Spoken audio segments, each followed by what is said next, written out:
Greetings everyone, this is SteamTeamRedubUK, CC Trainor-Ling, here to bring you another retro review from past seasons of The Loud House. In this video, we'll be covering the Season 3 episode that sets up Lori's mini arc that will lead her out of high school and onto bigger and better things. But only if she can keep her composure.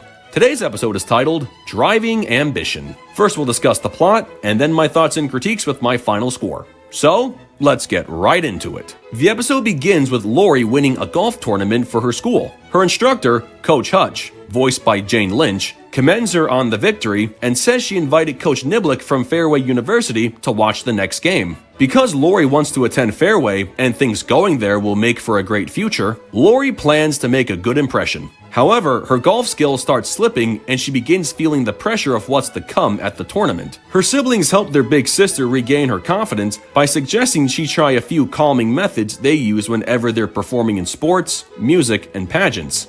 Their advice helps to rebuild Lori's self-confidence, but on the day of the tournament, she begins freaking out and her poor performance is reflected in her score. When she thinks all is lost, she gets a motivational boost from her parents and she manages to make a comeback by finishing in first place. Initially, she thinks Coach NiBLUK left. Well, he was about to, but Lori broke his car windshield, so he had to stay. And that her performance was not good enough to get into Fairway. But not only does NiBLUK commend Lori for not giving up on the game, he gives Lori a spot on his golf team while he gives her parents the bill for the windshield. Well, that concludes the plot of the episode, so now we come to my thoughts and critiques. Even though I never played sports in my school days, I always understood the pressures of doing well if I wanted to achieve a certain goal. Even though this familiar storyline is specifically aimed at anyone who played high school sports and wanted to get into a specific school where those skills would be useful, the concept of this episode overall can be applied to just about anywhere. We've all been Lori at some point, where we begin doubting our abilities to excel in things we're normally good at and hardly ever mess up doing them.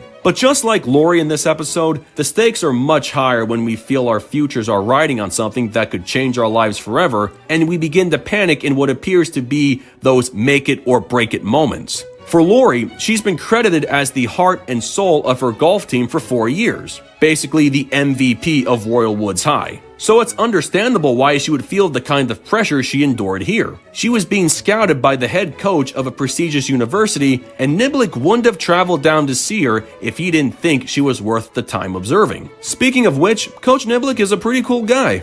Granted, I don't blame him for wanting to leave before the tournament was over, because, let's be honest, we would have felt like we wasted our time seeing someone not perform on the level we thought they could. However, he makes it clear Lori has potential for great things and how she didn't quit when she thought she wasn't going to win. I could say Lori's siblings teaching her their ways of curbing their anxieties was all for nothing, but we have to remember two things. One, what works for them doesn't necessarily mean it works for everyone. And two, there's a difference between staying calm in mini golf and trying to keep your cool when you're being watched by someone who you believe has your future in their hands. And finally, speaking of the future, it was nice seeing what Lori envisions her life would be like if she got into Fairway and what life would be like if she flubbed her chances. If given the choice, I'd rather put up with 11 kids than deal with, well, whatever that guy is. Not sure why Bobby would leave Lori and why Lori would marry a guy she can't remember,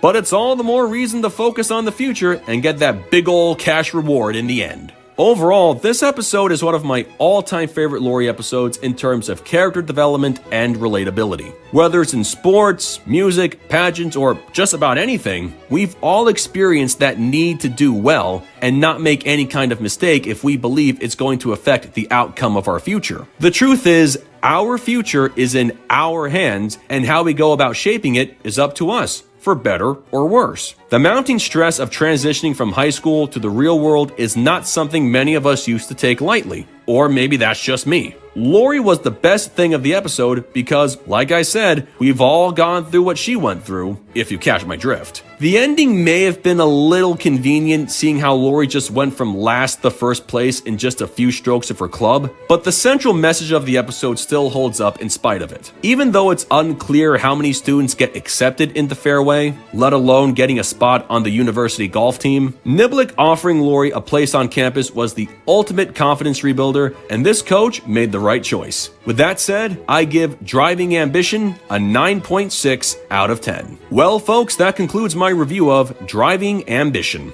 Lori proved she was good enough to get into Fairway, but her journey to being a professional golfer is only just beginning, one stroke at a time. So what did you guys think of it? Love it? Hate it? Something you would add? Change? Keep it as it is? Let me know in the comments below, and make sure to subscribe to this channel for the latest Loud House content. That's going to do it for me. I'll catch you guys for the next video, but until then, this is SteamTeamRedubUK, CC Trainor-Ling, signing off. Peace out, home slices.